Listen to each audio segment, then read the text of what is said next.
The roar of the crowd was deafening, 1,000 voices chanting my name. It was a familiar sound, one that had fueled me for years. But tonight, it felt different. It felt like a goodbye. Standing in my corner, the lights hot on my face, I looked down at my hands.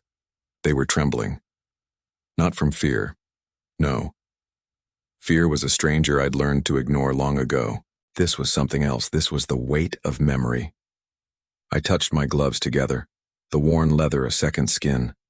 In that simple act, a lifetime flashed before my eyes. My first pro fight in that smoky, run-down gym. The taste of canvas after a brutal knockdown. The swelling pride of raising a championship belt. My father's tearful face in the crowd. Every punch I'd ever thrown. Every scar etched into my skin. Every victory that had defined me. It was all here, right now, in this ring. This wasn't just another fight. It was the final chapter of my story.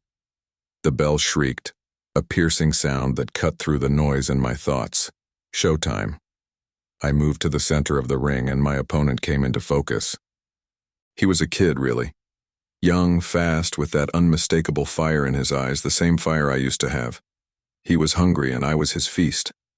I saw the ambition in his every move, the desire to take my place, to build his legacy on the ruins of mine. I couldn't blame him. That's the law of this brutal, beautiful sport. He didn't waste any time. His jab was a piston, sharp and relentless. I blocked, parried, and slipped, my body moving on instinct honed over decades. But he was quicker. The first real punch that broke through my guard was a sharp right hook. It landed square on my cheek, and the familiar coppery taste of blood filled my mouth. A shockwave went through me, a brutal awakening. The crowd roared again, a wave of sound crashing over me. But this time it sounded distant, muffled, as if I were underwater. The world outside this squared circle was fading, leaving just me and the kid. A strange calm settled over me. I smiled, a small, bloody grin. This was home. Pain. Pain was my oldest friend, the one companion who never left my side through triumph and defeat. It was an old language I understood better than any other. Round 2. The pace quickened. It was a storm of leather. My sweat mixed with his, our blood painting a grim masterpiece on the canvas. I was landing my own shots, heavy, thudding body blows that I hoped would steal his wind, slow his youthful assault. My experience was my only edge. I had to make him fight my fight, drag him into the deep waters where technique and endurance mattered more than raw speed. I saw an opening, a slight drop of his left hand as he threw a right. I pivoted, unleashing a counterhook, a punch I'd practiced 100,000 times. It connected perfectly, snapping his head back. For a second, his eyes glazed over. The crowd sensed a shift, their roar swelling with anticipation. Maybe the old man had one last surprise. But the moment was fleeting. He recovered quickly, his eyes clearing, now filled with a new level of respect and fury. The fight became a war of attrition. We traded blows in the center of the ring, each punch a question, each block an answer. My lungs burned, my muscles screamed in protest. Every movement was a monumental effort.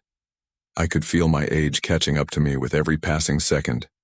He was a relentless tide, and I was a crumbling cliff face, holding on by sheer will.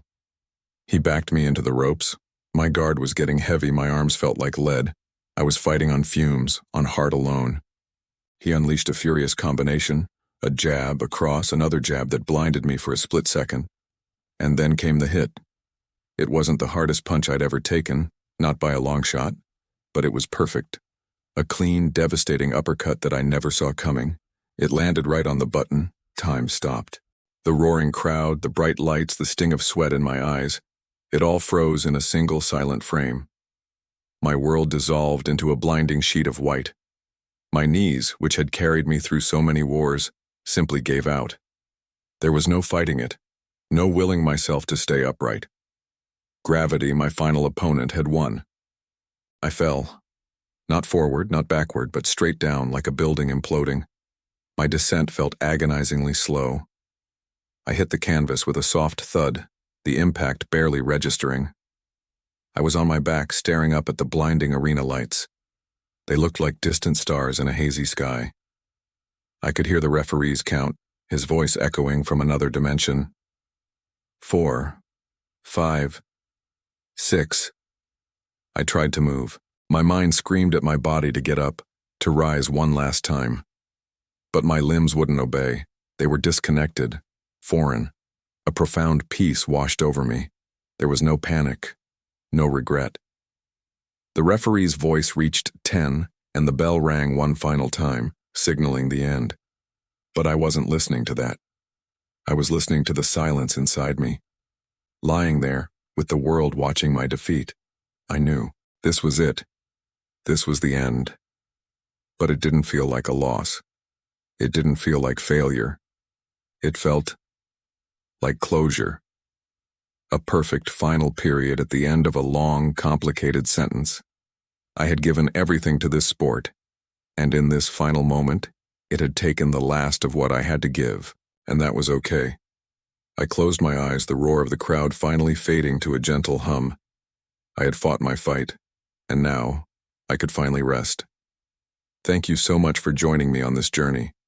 If this story resonated with you, please hit that like button and consider subscribing for more content like this. We'd love to have you as part of our community.